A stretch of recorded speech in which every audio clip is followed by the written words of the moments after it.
पृष्ठ क्रमांक 301 है। अवधि ज्ञानावरण के भेद बता रहे हैं।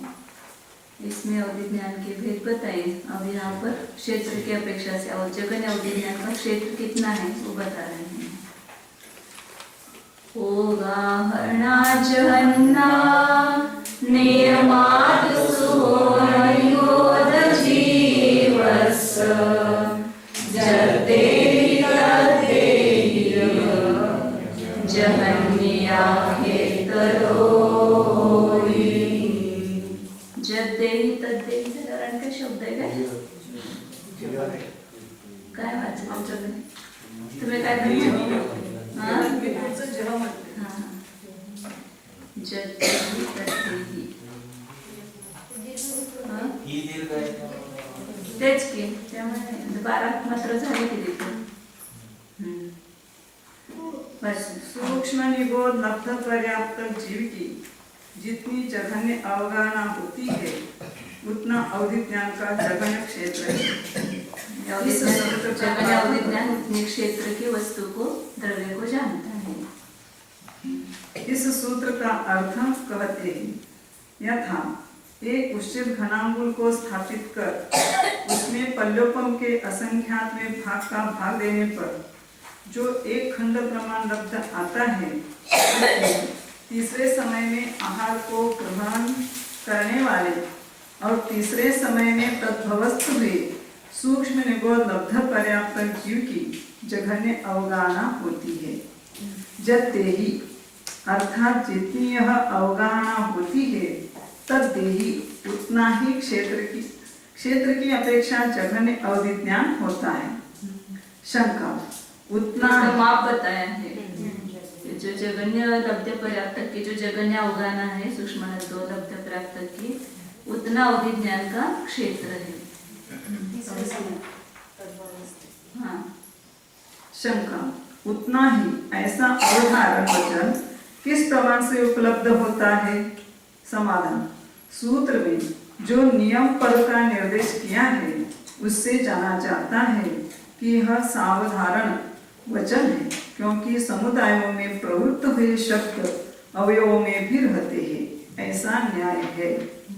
शंका सूक्ष्म निगोद लब्ध पर्याप्त जीव की अवगाहना की एक आकाश पंक्ति की भी अवगाहना संज्ञा है, इसलिए क्षेत्र की अपेक्षा जघन्य अवधि ज्ञान तत्प्रमाण क्यों नहीं ग्रहण करते? समाधान नहीं, क्योंकि जघन्य विशेषण से युक्त अवगाहना का निर्देश किया है। एक आकाश पंक्ति जघन्य अवगाहना होती है यह कहना ठीक नहीं है, क्योंकि समुदाय रूप अर्थ में वाक्य की परिसमाप्ति इष्ट है। इसलिए सूक्ष्म निगोद लब्ध पर्याप्त जीव की अवगाहना में स्थित सब आकाश प्रदेशों को ग्रहण किया है। वो शंका करके शंका थी ना सूक्ष्म निगोद लब्ध पर्याप्त जीव की जो अवगाहना है ना वो एक ही आकाश प्रदेश पंक्ति ऐसी श्रेणी रूप से लेना, ऐसा उसका ये था प्रश्न। तो ऐसा नहीं लेना है, एक ही पंक्ति कहेंगे तो उसमें वो अवगाहना नहीं आती है ना, लंबाई चौड़ाई ऊंचाई सब चाहिए उसमें, तो वो तीनों बताएंगे वह उससे मतलब पूरा मिला करके उच्छेद घनांगुल का असंख्यात भाग आता है। उसी पर और प्रश्न करते हैं आगे। शंका यहाँ पर अवयव रूप अर्थ में वाक्य की परिसमाप्ति ग्रहण नहीं की गई है, यह किस प्रमाण से जानते हो? समाधान आचार्य परंपरा से आए हुए अविरुद्ध उपदेश से जानते हैं। इसलिए जितनी जघन्य अवगाहना होती है उतना क्षेत्र की अपेक्षा जघन्य अवधि ज्ञान है, यह सिद्ध होता है। शंका केवल एक आकाश प्रदेश पंक्ति नहीं लेना, जगन्य अवगाहना की जितनी अवगाहना है मतलब उसकी लंबाई चौड़ाई जो है सब मिला करके उतना लेना प्रमाण। शंका इस जगन्य अवधि ज्ञान के क्षेत्र को एक आकाश प्रदेश पंक्ति रूप से स्थापित करके उसके भीतर जघन्य द्रव्य को जानता है, ऐसा यहाँ क्यों नहीं ग्रहण करते? समाधान नहीं,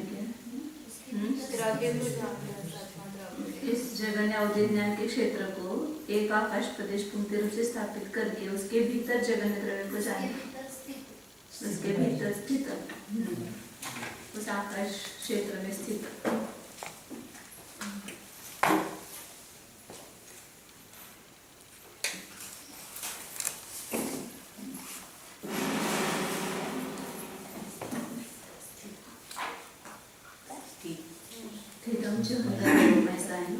समाधान नहीं, क्योंकि ऐसा ग्रहण करने पर जगन्य अवगाहना से असंख्यात हुए जघन्य अवधि ज्ञान के क्षेत्र का प्रसंग प्राप्त होता है। जो जघन्य अवधि ज्ञान से अवरुद्ध क्षेत्र है वह जघन्य अवधि ज्ञान का क्षेत्र कहलाता है, किंतु यहाँ पर क्या उत्तर दिया? मतलब ऊपर जो था वो प्रश्न क्या था? सूक्ष्म निगोद लब्ध पर्याप्त की जीव की जो अवगाहना है उसकी एक प्रदेश पंक्ति की अवगाहना संज्ञा है वह या क्षेत्र की अपेक्षा जगन्य अवधि ज्ञान का क्षेत्र है, ऐसा क्यों नहीं ग्रहण करते, ऐसा प्रश्न था। यहाँ पर अब जो जगन्य अवधि ज्ञान का जो क्षेत्र है उसको एक आकाश प्रदेश पंक्ति से, मतलब जो लंबाई चौड़ाई और गहराई आप कह रहे हैं उसको ऐसा न लेकर के एक आकाश प्रदेश पंक्ति रूप से स्थापित करेंगे, जितनी भी अवगाहना क्षेत्र बताया उसको, तो उसके भीतर जो जगन्य द्रव्य आएगा उसको वह जानता है, ऐसा क्यों नहीं ग्रहण करते, ऐसा शंका की है। तो उत्तर क्या दे, ऐसा ग्रहण करने पर जगन्य अवगाहना से असंख्यात गुने जगन्य अवधि ज्ञान के क्षेत्र का प्रसंग प्राप्त होता है। जो सूक्ष्म निबोध लब्ध पर्याप्त की जो जगन्य अवगाहन है ना, उससे क्या हो जाएगा, और क्षेत्र न बड़ा लंबा हो जाएगा ना, तो उससे असंख्यात गुना हो जाएगा। नहीं, असंख्यात गुना क्यों होगा, जितना क्षेत्र उतना ही तो हमने फैलाया है उसको आकाश की फैलाने के तरह। बाद वो घन में तो क्षेत्र हमारा लंबाई गुना चौड़ाई था, उतना हमने एरिया को आकाश प्रदेश में फैला दिया, तो वो असंख्यात गुना कैसे बनेगा? तो सूच्यंकुल का असंख्यात भाग ही उसकी गहराई होती है ना, तो उतना ही ज्यादा बड़ा होगा कि नहीं, फिर वो उससे वो सूच्यंकुल के असंख्यात क्षेत्र में गहराई तो दीदी आएगी नहीं। हाँ? गहराई कहाँ है क्षेत्र में तो लंबाई चौड़ाई है, दो तीनों आएंगे ना, ये जो लब्ध पर्याप्त की जो अवगाहना है तो घन का रूप है ना, घन है ना, सूक्ष्म निबोध लब्ध पर्याप्त किए सूच्यंकुल के असंख्यात भाग प्रमाण लंबाई और इसकी ये सब ऐसे पूरा लेते हैं ना, सूच्यंकुल का असंख्यात, ये सूच्यंकुल का असंख्यात भाग ऐसे ऐसे सूच्यंकुल का असंख्यात भाग, और ये गहराई जो है वो सूच्यंकुल का असंख्यात भाग, ऐसा सब मिला करके वो घनांकुल का असंख्यात भाग वो जगन्य अवगाहना है सूक्ष्म निबोध लब्ध पर्याप्त की, वही है। अब इसको सबको काट करके हम एक ही आकाश प्रदेश पंक्ति फैलाएंगे तो क्या हो जाएगा, वहां पर वो भी घनांकुल का संख्यात होगा, सूक्ष्मकुल का संख्यात होगा, गुना सूक्ष्मकुल का संख्यात होगा, गुना सूक्ष्मकुल का संख्यात, तो असंख्यात गुना हो गए कि नहीं हो गए, फिर वो क्षेत्र इतना सूच्यंकुल का असंख्यात भाग ही कह रहे हैं, तो फिर वो ऐसे ज्यादा हो जाएगा ना, क्षेत्र बड़ा क्षेत्र हो जाएगा ना, वो लंबाएंगे तो इतना छोटा है और उसको लंबाएंगे तो इतना बड़ा हो जाएगा ना। वो तो हमारा वॉल्यूम आया और क्षेत्र में लंबाई गुना चौड़ाई आई। अब आगे और क्या बताते देखते हैं इसमें। ऐसा ग्रहण करने जगन्य अवगाहना से असंख्यात गुणे जगन्य अवधि ज्ञान के क्षेत्र का प्रसंग प्राप्त होता है। जो जगन्य अवधि ज्ञान से अवरुद्ध क्षेत्र है वह जगन्य अवधि ज्ञान का क्षेत्र कहलाता है। किंतु यहाँ पर वह जगन्य अवगाहना से असंख्यात गुना दिखाई देता है। यथा जितना जगन्य अवगाहना के क्षेत्र का आयाम है तत्प्रमाण जगन्य द्रव्य के विष्कंभ और उससे रूप से स्थित अवधि ज्ञान के क्षेत्र का क्षेत्रफल लाने पर जगन्य अवगाहना को जगन्य द्रव्य के विष्कंभ और उससे से गुणित करने पर जगन्य अवगाहना से असंख्यात गुना क्षेत्र उपलब्ध होता है। असंख्यात पाहिजे तिथं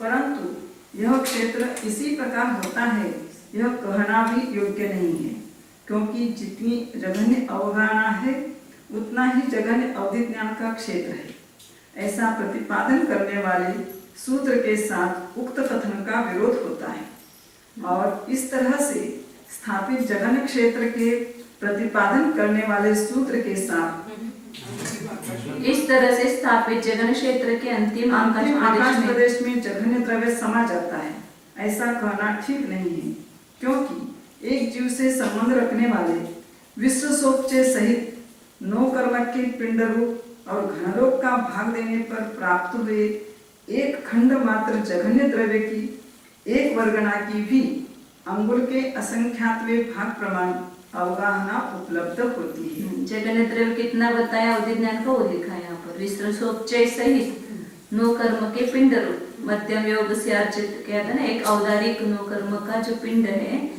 उसको विश्वसोपचय से ग्रहण करो और घन लोक का उसको भाग दो। ये संपूर्ण ज्ञान मार्गना में आया हुआ विषय है, उसका जो अपन निकाला था पूरा, तो असंख्यात उसको घन लोक का भाग देने पर प्राप्त हुए एक खंड मात्र जो है वो जगन्य द्रव्य की, उसकी अवगाहना भी कितनी है अंगुल का असंख्यात्व भाग ही है। जगन्य द्रव्य की एक वर्गणा की भी अंगुल के असंख्यात्व भाग प्रमाण अवगाहना उपलब्ध होती है। अवधित ज्ञानी हाँ, एक आकाश प्रदेश सूची रूप से जानता है, यह कहना भी युक्त नहीं है, क्योंकि ऐसा मानने पर वह जघन्य मति ज्ञान से भी जघन्य प्राप्त होता है और जघन्य द्रव्य के जानने का अन्य उपाय भी नहीं रहता। इसलिए जघन्य अवधि ज्ञान के द्वारा अवरुद्ध हुए सब क्षेत्र को उठाकर घन प्रतर के आकार रूप से स्थापित करने पर सूक्ष्म निरोध लब्ध पर्याप्त जीव की जघन्य अवगाहना प्रमाण होता है।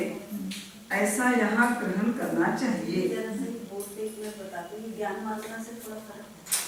क्या फर्क है? ये थोड़ा फर्क वो है। खाली वो प्रश्न उठा करके वो प्रश्न उठाया ना, इसलिए वैसा उत्तर दिया कि एक आकाश प्रदेश पंक्ति क्यों नहीं ग्रहण करते, ऐसा उन्होंने प्रश्न किया था ना। तो वैसा करने से वो जघन्य द्रव्य की वो उसमें आएगी नहीं, ये बता रहे कि जघन्य द्रव्य की अवगाहना भी जो है, जघन्य द्रव्य की एक वर्गणा की भी अवगाहना अंगुल का असंख्यात्व भाग है। और एक आकाश प्रदेश पंक्ति में जघन्य द्रव्य कैसे उसको लंबाई और चौड़ाई रूप से कैसे आएगा, वो उसमें बैठ नहीं सकता है ना।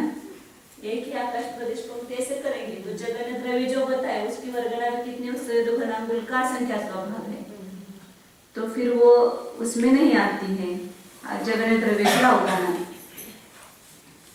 एक आकाश की पंक्ति में जघन्य द्रव्य को जानने के लिए लगाया, इसलिए वो हाँ। कॉन्ट्राडिक्टिंग हो गया ना, क्योंकि जघन्य द्रव्य जो है उसका जो यदि उसको फैलाएंगे तो वो ज्यादा हो जाएगा, और जो जघन्य द्रव्य का ज्यादा हो जाएगा। जघन्य द्रव्य को जब हम क्षेत्र पर फैलाएंगे हाँ, तो वो ज्यादा हो जाएगा, और जो क्षेत्र है हमारा उसका वो तो कम ही रहा ना। जघन्य क्षेत्र उसकी अवगाहना का जो क्षेत्र ले रहे हैं वो तो कम आ रहा है। इसलिए वो मैच नहीं हो रहा है, मतलब इसमें जो लिखा है उससे। द्रव्य और क्षेत्र दोनों को लेकर कर रहे हैं, जघन्य द्रव्य भी ले रहे हो और क्षेत्र भी ले रहे हो। बराबर है, लेकिन द्रव्य की अवगाहना ज्यादा होगी, ऐसा बोल रहे थे। कहा दिया ऐसा। जो शंका है ना उसमें, जो अवधि ज्ञान के क्षेत्र को एक आकाश प्रदेश प्रकृति रूप से स्थापित करके उसके उसके भीतर स्थित जघन्य द्रव्य को जानता है, ऐसा क्यों नहीं ग्रहण करते? तो वो जघन्य द्रव्य को यदि लेंगे तो वो ज्यादा हो जाएगा, और आकाश प्रदेश पंक्ति भी मतलब वो जो है वो भी बराबर नहीं बैठ रही, दोनों ही चीजें समझा रहे हैं उसमें। ने उतने एक आकाश प्रदेश पंक्ति इसमें स्थित जो जघन्य द्रव्य उसको जानता है, ऐसा क्यों नहीं ग्रहण करते, ऐसा कह रहे हैं ना। क्योंकि ऐसा ग्रहण करने पर जघन्य अवगाहना से असंख्यात गुणे जघन्य अवधि ज्ञान के क्षेत्र का प्रसंग प्राप्त होता है। जो जघन्य अवगाहना बताई है सूक्ष्म निरोध लब्ध पर्याप्त की, उससे भी वह असंख्यात गुना क्षेत्र बनता है, क्योंकि जघन्य अवधि ज्ञान के क्षेत्र को एक आकाश प्रदेश पंक्ति रूप से फैलाए तो जो जघन्य अवधि ज्ञान से अवरुद्ध क्षेत्र है वह जघन्य अवधि ज्ञान का क्षेत्र कहलाता है। जघन्य अवधि ज्ञान से कहाँ पर एकदम खाली खाल से चलता है। अवधि ज्ञानी एक आकाश प्रदेश सूची रूप से जानते हैं, कहना भी युक्त नहीं है, क्योंकि ऐसा मानने पर वह जघन्य मति ज्ञान से भी जघन्य प्राप्त होता है। एक ही आकाश प्रदेश सूची रूप से जानता है, वो मति ज्ञान तो संपूर्ण ऐसे जान रहा है लंबाई चौड़ाई ऊंचाई रूप से, और अवधि ज्ञानी केवल एक आकाश प्रदेश पंक्ति रूप में ही जान रहे हैं, तो मति ज्ञान से भी जघन्य ज्ञान हो गए ना। मतलब उनको कहना यही है कि यहाँ पर केवल एक आकाश प्रदेश पंक्ति ग्रहण न करके लंबाई चौड़ाई आयाम सब ओर से तीनों मतलब घन रूप क्षेत्र लेना है। वस्तु ही घन रूप है, ऐसे समझो एक बात है। तो ये जो उन्होंने कहा है कि लोक का भाग देके एक खंड मात्रा है और एक वर्ग को उससे गुणा करो, और ये चीजें हमारे ज्ञान मानना जैसा नहीं है। क्या नहीं है? जैसे हाँ जी, पर क्या नहीं है? अब फिर इन्होंने ये कहा जगन्य अवगाहना प्रमाण हुआ, फिर उससे संबंध रखने वाले मतलब ये लिखा, ये तो जिससे आपने बता दिया है ना। सूक्ष्म निरोधी की जगन्य अवगाहना होगी, फिर जगन्य अवधि ज्ञान के संबंध रखने वाला क्षेत्र का विश्वम उपसम क्या आयाम है, और उसको घन प्रकार से स्थापित करके क्षेत्र का प्रमाण से संख्या के वाले एक दूसरे को भाग देना पड़ेगा। इसलिए जघन्य अवधि ज्ञान के द्वारा अवरुद्ध हुए सब क्षेत्र को उठाकर घन प्रतर के आकारों से स्थापित करने पर वो कितना होता है, सूक्ष्म निरोध लब्ध पर्याप्त की जीव की जो जघन्य अवगाहना है उतना प्रमाण होता है, ऐसा यहाँ ग्रहण करना चाहिए। जघन्य अवधि ज्ञान से संबंध रखने वाले क्षेत्र का क्या विष्कंभ है, क्या उच्छेद है और क्या आयाम है, ऐसा पूछने पर कहते कि इस संबंध में कोई उपदेश उपलब्ध नहीं होता। वहां पर भी ऐसे ही उत्तर दिया था। किंतु घन प्रकार आकार से स्थापित अवधि ज्ञान संबंधी क्षेत्र का प्रमाण उच्चेद घनांकुल के असंख्यात्य भाग है। यह उपदेश अवश्य ही उपलब्ध होता है। उच्चेद घनांकुल का असंख्यात्व भाग हो रहे इतना ये है घन रूप से स्थापित हुआ क्षेत्र। इस प्रकार तिर्यंच और मनुष्य गति संबंधी जगन अवधि ज्ञान के क्षेत्र का कथन किया। मतलब इतने जो छोटा क्षेत्र है वो मनुष्य और तिर्यंच का है। देव के इतने जगन क्षेत्र नहीं है अवधि ज्ञान का। इस प्रकार तिर्यंच और मनुष्य गति संबंधी जघन्य अवधि ज्ञान के क्षेत्र का कथन किया। विशेषण यहाँ जघन्य अवधि ज्ञान के क्षेत्र का विचार करते हुए उसे सूक्ष्म निबोध लब्ध पर्याप्त की तीसरे समय में प्राप्त होने वाली जघन्य अवगाहना प्रमाण बतलाया है। सूक्ष्म निबोध लब्ध पर्याप्त के क्षुद्र भव 6012 होते हैं। जो जीव इन सब भवों को क्रम से धारण कर अंतिम भव में 2 मोड़ा लेकर उत्पन्न होता है उसके यह जघन्य अवगाहना होती है। ये 2 मोड़ा लेकर के वहाँ नहीं ना रुजु गति से उत्पन्न होती है। रुजु गति से उत्पन्न हुआ ऐसा था ना जो कान में मुझे देखना तो रह गया। ये देखना था वहाँ पर निकाल तो जगन्य अवगाहना तो उसी समय होगी ना तीसरे समय।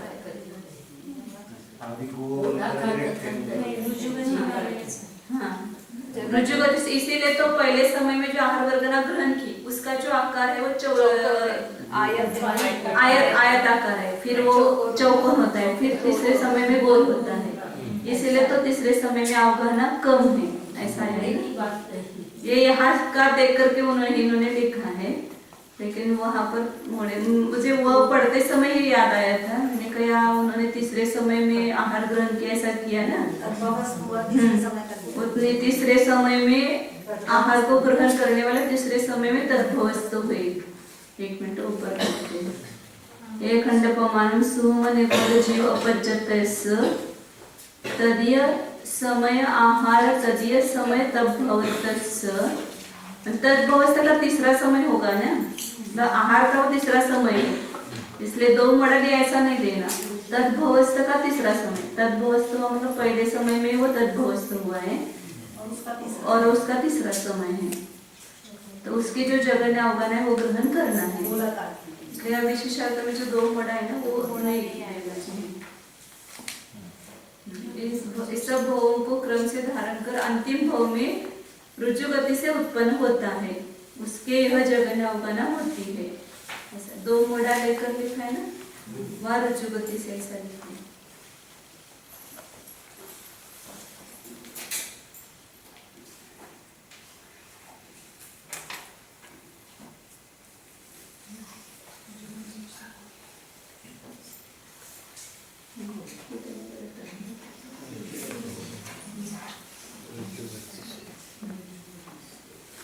इसकी जगन्य अवगाहना होती है और इतना ही अवधि ज्ञान का क्षेत्र होता है।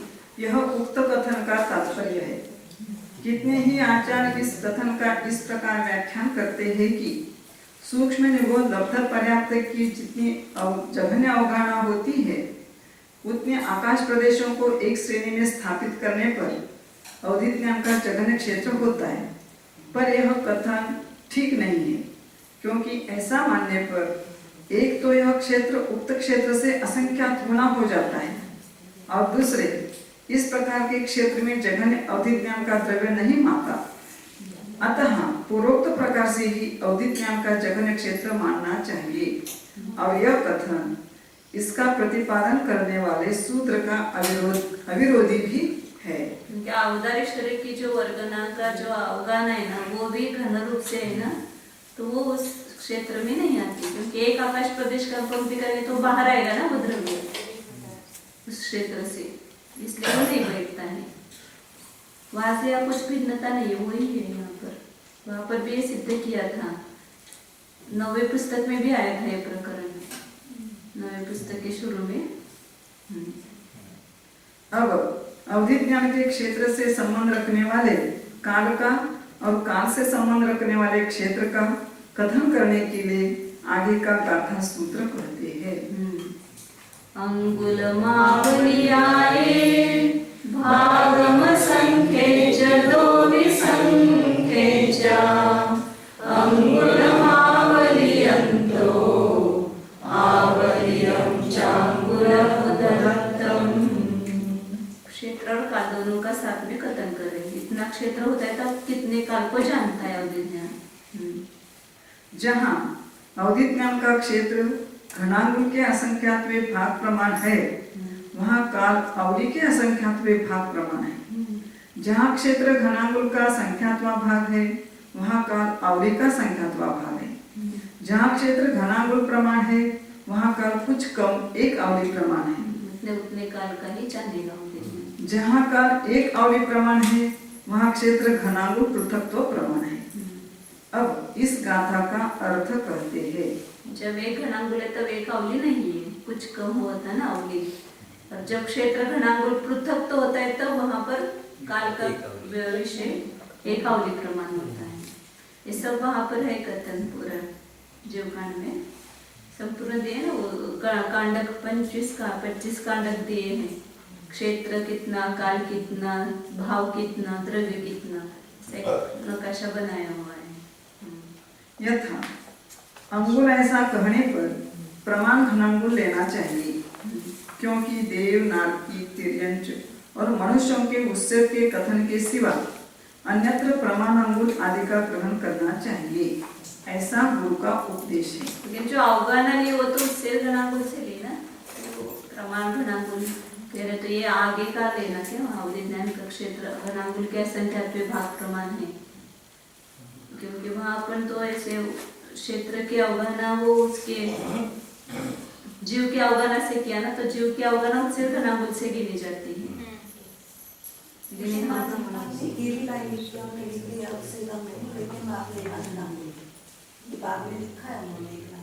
वो तो घनांगुल तीनों मिला करके आए तो घनांगुल लिया ना वहाँ पर।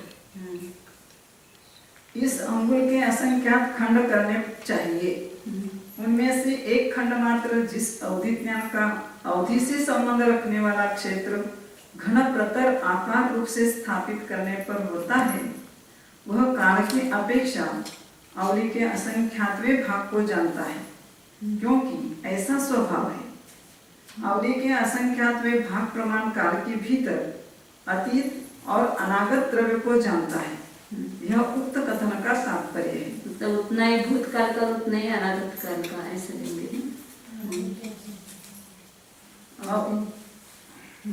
अवधिज्ञान के क्षेत्र और काल का क्या यह एक ही विकल्प होता है या अन्य भी विकल्प है, ऐसा पूछने पर दो भी संख्येचा ऐसा कहा है। क्षेत्र और काल ये दोनों ही संख्यात्वें भाग प्रमाण भी होते हैं, ऐसा यहाँ संबंध करना चाहिए। शंका, किसके संख्यात्वें भाग प्रमाण होते हैं? समाधान, अंगुल के और अवधि के। शंका, यह किस प्रमाण से जाना जाता है?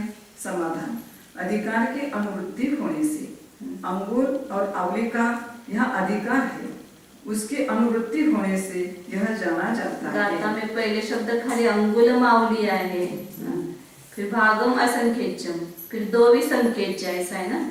तो वह दो भी संख्येचा में संख्यात्व भाग लिया, तो किसका? उन दोनों का ही यहाँ पर संख्यात्व भाग लेना है। अंगुल का संख्यात्व भाग और अवधि का संख्यात्व। क्षेत्र अंगुल का संख्यात्व भाग और काल अवधि का संख्यात्व भाग। दूसरी बार क्षेत्र की अपेक्षा अंगुल के संख्यात्वें भाग को जानने वाला काल की अपेक्षा अवधि के संख्यात्वें भाग को ही जानता है। यह उक्त कथन का तात्पर्य है, क्योंकि ऐसा स्वभाव है। क्षेत्र की अपेक्षा एक अंगुल प्रमाण क्षेत्र को जानने वाला काल की अपेक्षा अवधि के भीतर जानता है। यहाँ पर अंगुल ऐसा कहने पर प्रमाण घनांगुल लेना चाहिए। प्रमाणांगुल ऐसा, यहाँ प्रमाणांगुल ऐसा लिया है। प्रमाण घनांगुल, प्रमाण घनांगुल वर काय वर आहे काय?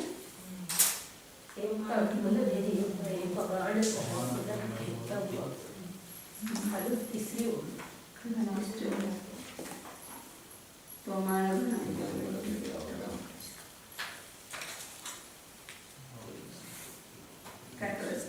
घनांगुल प्रमाण घनांगुल ना। और आवलियन तो ऐसा कहने पर कुछ कम एक आवली लेनी चाहिए।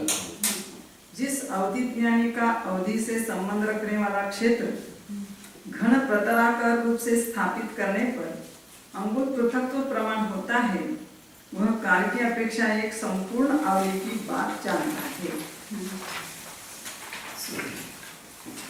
आवलियपुदत्तं घन हत्तोतः गावं मुहूर्तन्तो जोयन भिन्न मुहूर्तं दिवसन्तो पन्नवीसंतु।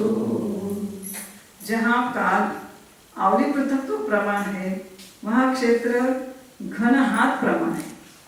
जहाँ क्षेत्र घनकोश प्रमाण है, वहाँ काल अंतर्मुहूर्त है। जहाँ क्षेत्र घन योजन प्रमाण है, वहाँ काल भिन्न मुहूर्त है। जहाँ काल कुछ कम एक दिवस प्रमाण है, वहाँ क्षेत्र 25 घन योजन है। जिस क्षेत्र घन हाथ मतलब एक हाथ हो गया, मतलब कितने अंगुल हो गए? 24 अंगुल घनांगुल प्रमाणांगुल लेना। और उस समय काल कितना अवधि पृथक्त्व? क्षेत्र जब है घनकोश 2000 धनुष का एक कोश है ना, फिर तब काल कितना है? अंतर्मुहूर्त काल को जानता है। और जब क्षेत्र घन योजन प्रमाण है, तब काल भिन्न मुहूर्त, अनेक समय कम अंतर मुहूर्त। फिर 25 घन योजन होता है क्षेत्र, तब काल एक दिवस प्रमाण, कुछ कम एक दिवस प्रमाण है। ऐसे 25 का अंतर बताए हैं। जिस अवधि ज्ञानी का अवधि से संबंध रखने वाला क्षेत्र घन प्रतलाकार रूप से स्थापित करने पर घन हाथ प्रमाण होता है, वह काल की अपेक्षा आवली पृथक्त्व अर्थात 7-8 अवलियों की बात जानता है। जिस अवधि ज्ञानी का अवधि निबद्ध क्षेत्र घन प्रतलाकार रूप से स्थापित करने पर घन कोश प्रमाण होता है, वह काल की अपेक्षा मुहूर्तंतो अर्थात अंतर्मुहूर्त की बात जानता है। जिस अवधि ज्ञानी का अवधि निबद्ध क्षेत्र घनाकार रूप से स्थापित करने पर घन योजन प्रमाण होता है, वह काल की अपेक्षा भिन्न मुहूर्त अर्थात एक समय कम मुहूर्त की बात जानता है। शंका: अवधि निबद्ध क्षेत्र का घनाकार रूप से स्थापित करके किस लिए निर्देश करते हैं? समाधान: नहीं, क्योंकि अन्यथा काल प्रमाणों से पृथकभूत क्षेत्र के कथन करने का अन्य कोई उपाय नहीं है। इसलिए अवधि निरुद्ध क्षेत्र को घनाकार रूप से स्थापित कर उसका निर्देश करते हैं। शंका: यहाँ सूची योजन व प्रतर योजन क्षेत्र का ग्रहण क्यों नहीं किया है? समाधान: नहीं, क्योंकि ऐसा होने पर जघन्य क्षेत्र की अपेक्षा यह असंख्यात गुना हीन प्राप्त होता है, परंतु ऐसा है नहीं, क्योंकि काल का भिन्न मुहूर्त प्रमाण उपदेश अन्यथा बढ़ नहीं सकता। दीदी असंख्यात गुना ही कैसे आ गए? ऊपर तो इनका घनाकार रूप से स्थापित कर दिया है। खाली सूची योजन लेंगे तो कम होगा क्षेत्र, ऐसा नहीं। सूची योजन या प्रतर योजन एक ही आकाश प्रदेश पंक्ति ऐसा ग्रहण करेंगे तो वो क्षेत्र जगन्य क्षेत्र की अपेक्षा यह असंख्यात गुना ही प्राप्त होता है। वो तो घनांगुल का असंख्यात प्रभाव, और यह एक सूची योजन, एक सूची योजन तो एक ही तो लेंथ है इसमें बस। हाँ, सूची योजन में तो एक ही लेंथ है, प्रतर में लंबाई चौड़ाई आ गई। सूची योजन और प्रतर योजन क्षेत्र का ग्रहण क्यों नहीं करा? हाँ, तो प्रतर में तो क्षेत्र आ जाएगा, सूची योजन में कैसे आएगा? नहीं, इसलिए घनाकार रूप से स्थापित ऐसा दिया है सब जगह। खाली योजन कहा तो खाली एक सूची योजन नहीं लेना, या योजन मतलब प्रतर योजन नहीं लेना, घन योजन लेना। जहाँ पर भी अभी एक योजन बताया ना, उसके पीछे घन शब्द क्यों लगाया है? तो यह एक योजन लंबा, एक योजन चौड़ा और एक योजन गहरा, ऐसा ऊंचाई रूप ऐसा लेना है। घनाकार रूप से स्थापित कर ऐसा लेना। इसमें व्यक्ति को कहाँ पे स्थापित करेंगे जो अवधि ज्ञान लगा रहा है? हाँ। तो जो एक घन का जैसे अपन ने ब्लॉक 25 योजन का बनाया, तो उसमें उसको सेंटर में रखेंगे या इसके इधर 25 और इधर पीछे 25 कैसे लगाएंगे उसमें? अब आपका वो संख्यात्मक किधर भी लगाना पड़ेगा। हाँ, सेक्टर में लगाना पड़ेगा 25-25 लगाना। तो क्षेत्र बढ़ेगा। सब मिला करके सब दिशाओं में 25-25 उसको सेंटर बना करके करो। तो फिर नीचे मतलब पृथ्वी के नीचे का भी अपन लेंगे, उसमें ऊपर नीचे जैसे 25 है तो 12.5 योजन ऊपर और 12.5 योजन नीचे ऐसे लगाएंगे। वो जहाँ से है ना वो उधर से वो 25 घने योजन लेना। अब किस तरफ लेना उसमें भी डिफरेंस आ जाएगा।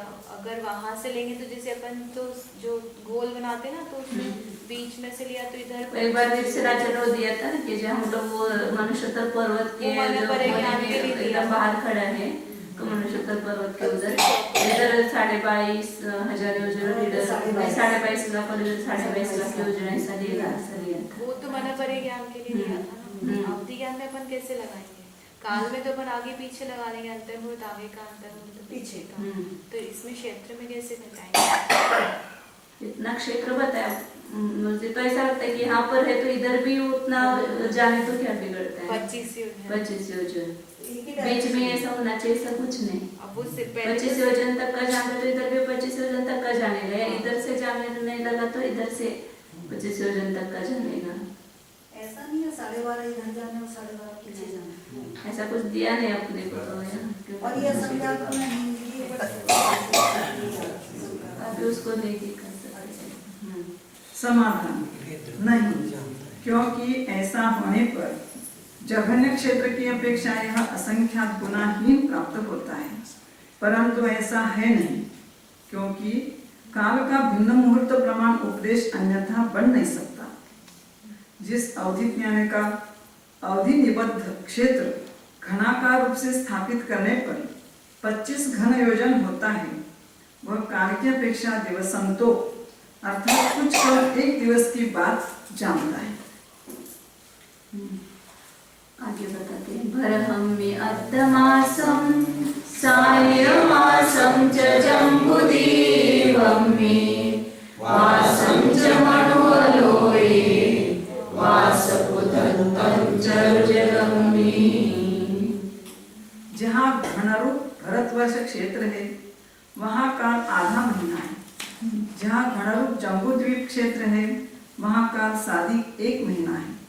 जहाँ घनरूप मनुष्य लोक क्षेत्र है वहाँ काल 1 वर्ष है। जहाँ घनरूप रोचकवर द्वीप क्षेत्र है वहाँ काल वर्ष प्रतत्व है। भरत क्षेत्र मनुष्य क्षेत्र को 45 लाख योजन ऊपर भी जाना ना, इसे 45 लाख योजन बोला है और 45 लाख योजन ऊपर तक से जानता है।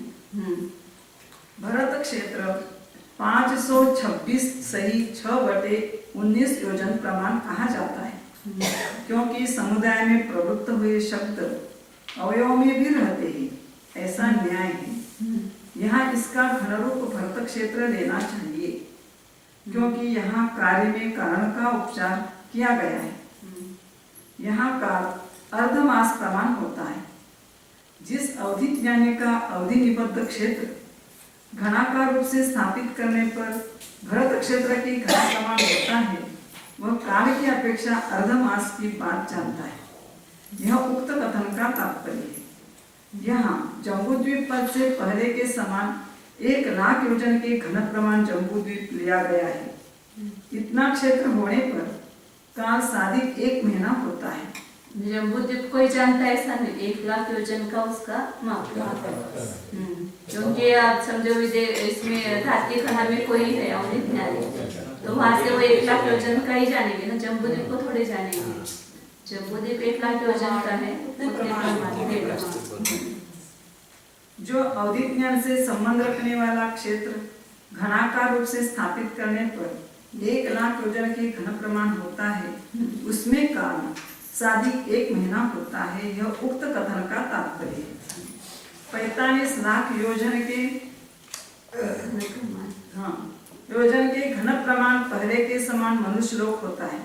उस मनुष्य लोक प्रमाण क्षेत्र के होने पर काल 1 वर्ष प्रमाण होता है।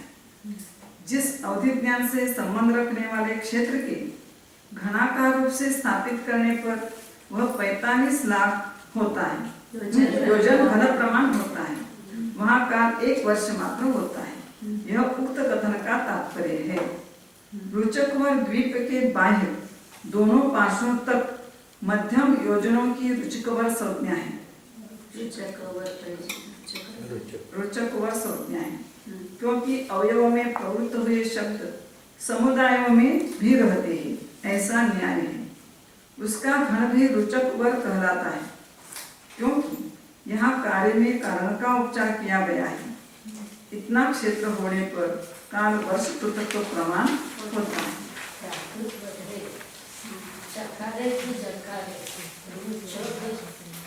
रुजगवरो त्याचं होते का त्याचं मग आमचं तर रुजगचं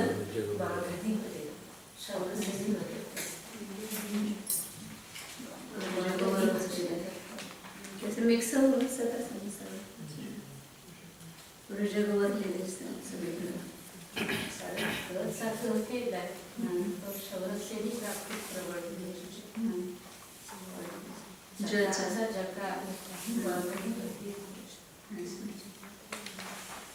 शंका अर्ध और पूर्ण चंद्र के आकार रूप से स्थित भरत, जम्बू द्वीप, मनुष्य लोक और रुचकवर द्वीप आदि क्यों नहीं ग्रहण किए जाते हैं? समाधान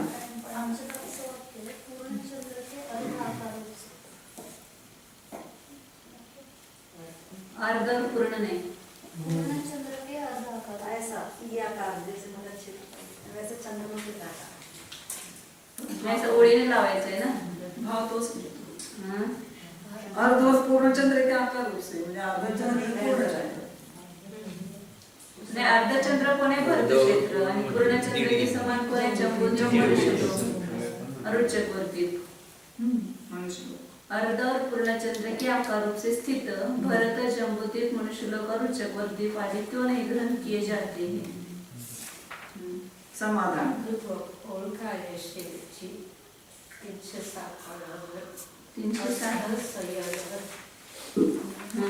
अद्धसयलयन्द आगारेन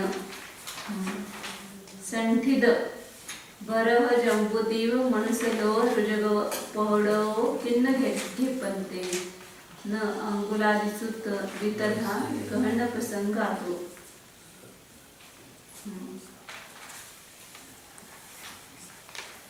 ऐसा हो सकता है कि चंद्र के आकार का लोग अवधि ज्ञान ऐसे चंद्र के आकार के क्षेत्र को नहीं जानते ना, तो इसलिए इसमें अव्यवस्था का प्रसंग आएगा। चंद्र के आकार पे जैसा क्षेत्र हो, जैसे भारत क्षेत्र का नीचे है वैसे क्षेत्र को म्हणजे भरत क्षेत्र क्यों नहीं ग्रहण करते, जम्बूद्वीप को ही ग्रहण क्यों नहीं करते, ऐसा लेना है ना। तो अवधि ज्ञान का इस टाइम भरत, जम्बूद्वीप और मनुष्यलोक और रुचकवर द्वीप आदि क्यों नहीं ग्रहण किए जाते?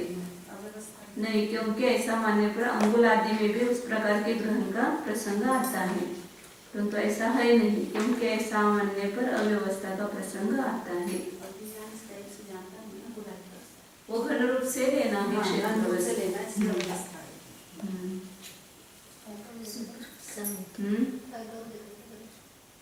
अर्ध और पूर्ण चंद्र के आकार रूप से ऐसा भेजिए। अर्ध रूप से स्थित कौन है? भरत क्षेत्र है। पूर्ण चंद्र के आकार रूप से कौन है? जम्बूद्वीप, मनुष्यलोक, रुचकवर द्वीप है। उसको ही क्यों नहीं ग्रहण करते हैं, किए जाते हैं? तो ऐसा ग्रहण करने पर अंगुल आदि में भी वैसा आकार अलग अलग मानना पड़ेगा ना। यहाँ पर आकार से मतलब नहीं, यहाँ पर तो घन अंगुल लेना है, घन भरत क्षेत्र लेना है, घन जम्बूद्वीप लेना है। संख्येच्यदिमे काले दिवसमुद्दाहवन्ति संख्येच कालम्य संख्येचे दिवसमुद्दा असंख्येच। जहाँ काल संख्यात वर्ष प्रमाण होता है वहाँ क्षेत्र संख्यात द्वीप समुद्र प्रमाण होता है। जहाँ काल असंख्यात वर्ष प्रमाण होता है वहाँ क्षेत्र असंख्यात द्वीप समुद्र प्रमाण होता है। काल के प्रमाण की अपेक्षा अवधि ज्ञान से संबंध रखने वाले क्षेत्र के प्रमाण का कथन करने के लिए यह गाथा आई है। संख्येत यदि में काले अर्थात संख्यात काल के होने पर यह उक्त कथन का तात्पर्य है। काल शब्द पर वर्षवाची लिया गया है, काल सामान्यवाची नहीं लिया गया, क्योंकि अन्यथा जघन्य अवधि ज्ञान का क्षेत्र भी असंख्यात द्वीप समुद्रों के घन योजन प्रमाण प्राप्त होगा। शंका, काल शब्द वर्षवाची है, यह किस प्रमाण से जाना जाता है? समाधान, क्योंकि काल सामान्य में विशेष काल का ग्रहण संभव है और समय, अवधि, मुहूर्त, दिवस, अर्धमास और मास से संबंध रखने वाले अवधि ज्ञान के क्षेत्र का निरूपण पहले कर आए हैं। इसलिए वर्ष से इसलिए संख्यात काल का है, संख्यात वर्ष भी। अवधि ज्ञान के द्वारा संख्यात वर्षों संबंधी अतीत और अनागत द्रव्यों को जानता हुआ क्षेत्र की अपेक्षा कितना जानता है? ऐसा कहने पर दिवस मुत्ता भवन्ति संख्येजा, यह वचन कहाँ है? उस अवधि ज्ञान के क्षेत्र को घनाकार रूप से स्थापित करने पर वह संख्यात द्वीप समुद्रों के आयाम घन प्रमाण होता है। काल के असंख्यात अर्थात असंख्यात वर्ष प्रमाण होने पर अवधि ज्ञान संबंधी क्षेत्र घन रूप से स्थापित करने पर असंख्यात द्वीप समुद्रों के आयाम घन प्रमाण होता है। इस प्रकार तिर्यंच और मनुष्यों के देशावधि संबंधी क्षेत्र और काल के प्रमाण का कथन किया। अब नाना काल और नाना जीवों का अवलंबन लेकर द्रव्य, क्षेत्र, काल और भावों के वृद्धि क्रम का कथन करने के लिए आगे का सूत्र कहते हैं। रोचक वर्दी तक से चले गए घन प्रमाण हो गया, तो वो तो अपना जो मध्य लोक का जो वेट थे उससे ज्यादा ही हो जाएगा ना, 1,40,000 योजन से ज्यादा। कौन सा? जो रोचक वर्दी तक चले गए हाँ। और उसके जितना आयाम ले रहे हैं, तो उसके उसके जितना आयाम ले रहे हैं अपन, तो ऊंचाई में भी उतना ही लेंगे ना। हाँ। तो वो तो फिर ऊपर भी चला जाएगा ना, मध्य लोक के ऊपर का भी जानने लग जाएगा उसकी तरह से। क्षेत्र जो है ऊपर नीचे दोनों लगाना पड़ेगा। तो जो 25 भी लगा रहे थे अपन, उसमें भी फिर अपन ऊपर नीचे दोनों लगा सकते हैं। और ऊपर भी असंख्यात योजन, हाँ, या संख्यात समुद्र जहाँ कहाँ ऊपर भी असंख्यात योजन होगा चाहिए ना। सब जगह घन प्रमाण लगा रहे हैं। तो ऊपर नीचे दोनों तरफ उसकी रेंज बढ़ रही है। मतलब वो बीच में रखेंगे तो वैसा बराबर बैठ जाएगा फिर। बराबर वैसा ही ले रहे हैं।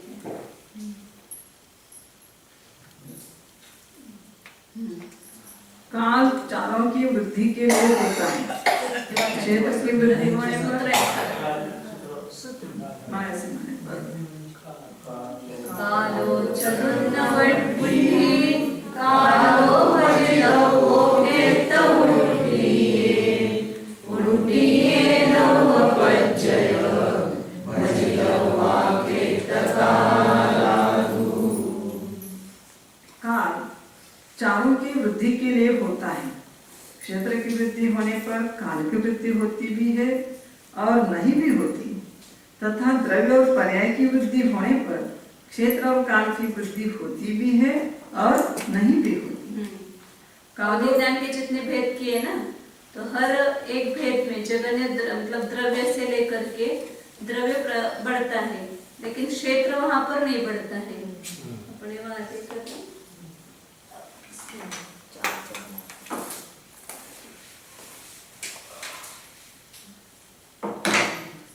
जो जगन्य अवधि ज्ञान है वो कितने को जानता है?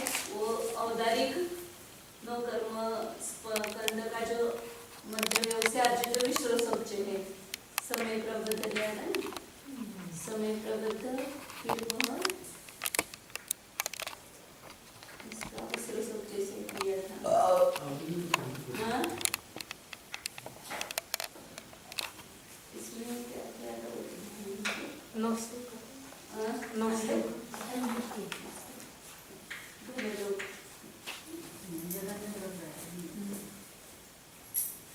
संतुष्टि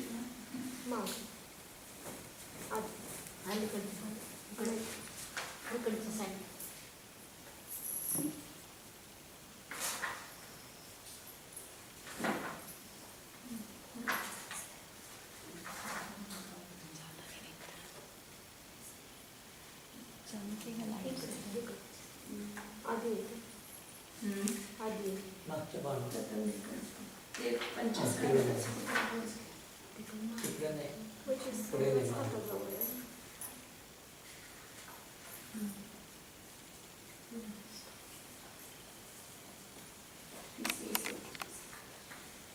डेढ़ गुना 19 समय प्रबद्ध प्रमाण तिसरसोपचे सहित।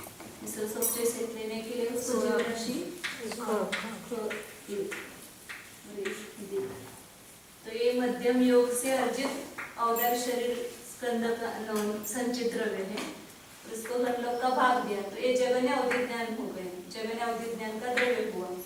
तो यहाँ पर क्षेत्र कितना है, घनलोक घनांगुल का असंख्यात्मक भाग है, तो एक घनांगुल का असंख्यात्मक। यहाँ पर ये अभी अपने को खाली जगन्य द्रव्य से देखते हैं, जगन्य द्रव्य, फिर यहाँ पर जगन्य क्षेत्र घनांगुल का असंख्यात्मक भाग। जगन्य काल जो है वो आवली का घनावली का आएगा ना, घनावली की बीच आएगी घनावली का 8 और भाव जो है वो भी घनावली का संख्यात्मक भाग है, लेकिन इससे संख्यात भाग हो जाएगा कम संख्यात का भाग आएगा उसमें। तो यहाँ जब जगन्य द्रव्य जो है वो औदारिक शरीर संचय जो है वो उसमें एक बार ध्रुवार का भाग देते तो यहाँ पर दूसरा विकल्प होता है। तो यहाँ पर द्रव्य तो क्या होता है, कम छोटा छोटा होता जाता है, इसको ध्रुवार का भाग देने पर क्षेत्र इतना ही रहेगा, दूसरे अवधिज्ञान का काल भी इतना ही रहेगा, भाव और इसका भाव द्रव्य एक साथ तो भाव बढ़ता जाएगा ना, उसको अवधि के संख्या पे भाग से गुना करते जाओ, एक एक बार घनावली के गुना करते जाना तो एक काल। तो जगन्य द्रव्य बड़ा है वहां पर काल भी भाव भी बढ़ गया, क्षेत्र और काल नहीं बढ़ गया। फिर ऐसे ही द्रव्य के विकल्प होंगे, फिर वहां पर एक क्षेत्र भी एक प्रदेश बढ़ेगा, एक घनावली का जो असंख्यात्मक भाग घनांगुल का असंख्यात्मक भाग क्षेत्र है उसमें एक प्रदेश बढ़ करके जाने का आगे का अवधि और इसमें काल में वृद्धि नहीं होगी, काल वैसा ही रहेगा। फिर भाव तो हर जगह बढ़ रहा है, तो इतने इसी प्रकार क्षेत्र के भी कितने ही ये होते हैं विकल्प, जो मुख्य संख्या पे वहाँ पर अन्य अन्य अलग अलग प्रकार से वृद्धि वगैरह दी है।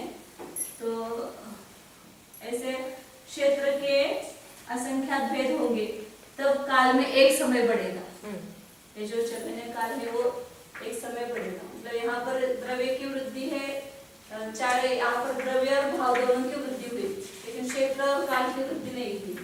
क्षेत्र की वृद्धि होने पर काल की वृद्धि अभी नहीं हुई, लेकिन जहाँ काल की वृद्धि होगी वहाँ पर क्षेत्र की भी वृद्धि हुई होगी, वहाँ पर द्रव्य की भी वृद्धि और भाव की वृद्धि।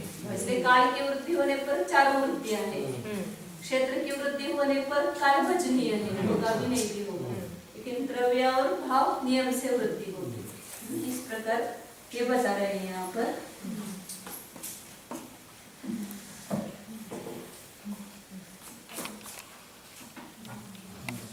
काल चारों की वृद्धि के लिए होता है, क्षेत्र की वृद्धि होने पर काल की वृद्धि होती भी है और नहीं भी होती है, तथा द्रव्य और पर्याय की वृद्धि होने पर क्षेत्र और काल की वृद्धि होती भी है और नहीं भी होती है। कालो चतुर्न वृद्धि अर्थात काल चारों की वृद्धि के लिए होता है। किन चारों की?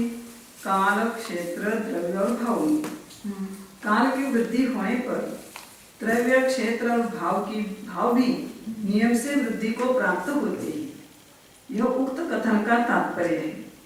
कालो भजितो वो खेत वृद्धि, क्षेत्र की वृद्धि होने पर काल कदाचित वृद्धि को प्राप्त होता है और कदाचित वृद्धि को नहीं भी प्राप्त होता है, परंतु द्रव्य और भाव नियम से वृद्धि को प्राप्त होते हैं, क्योंकि द्रव्य और भाव की वृद्धि हुए बिना क्षेत्र की वृद्धि नहीं बन सकती।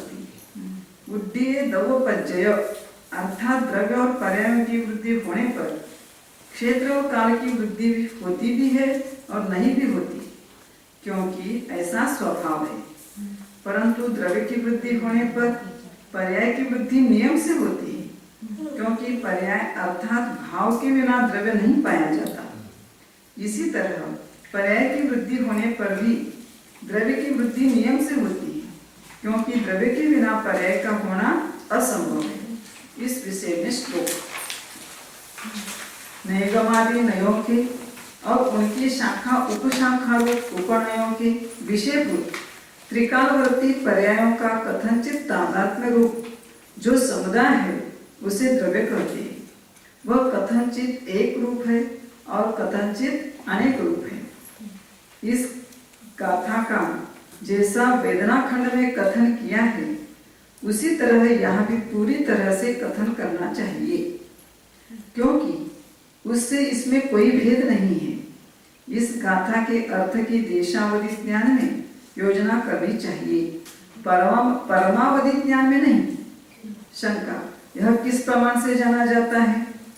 समाधान, वह आचार्य परंपरा से आए हुए सूत्र अविरुद्ध व्याख्यान से जाना जाता है। परमावधि ज्ञान में तो द्रव्य, क्षेत्र, काल और भाव की युगपत वृद्धि होती है, ऐसा यहाँ व्याख्यान करना चाहिए, क्योंकि सूत्र के अविरुद्ध व्याख्यान करने वाले आचार्यों का ऐसा उपदेश है। ये जो बताया काल की वृद्धि होने पर क्षेत्र की वृद्धि, चारों वृद्धियां होती है और क्षेत्र की वृद्धि होने पर काल की वृद्धि बचनी है, तो ये सब देशावधि ज्ञान के भेद तक लेना। परमावधि में हर समय हर भेद में चारों बढ़ते हैं, द्रव्य, क्षेत्र, काल, भाव चारों भी बढ़ते हैं।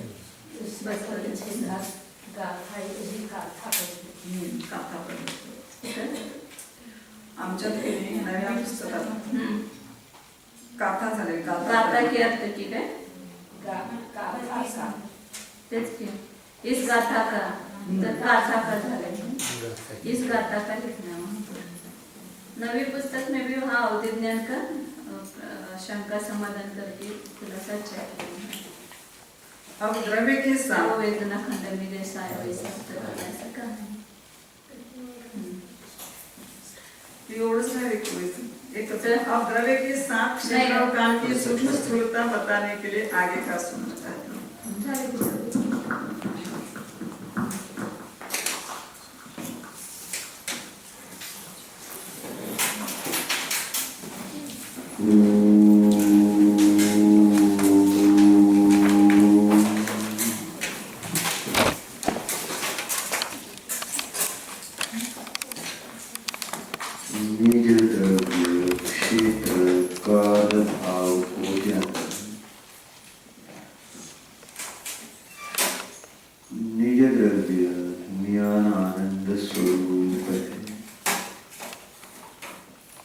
निज क्षेत्र चेतनमय,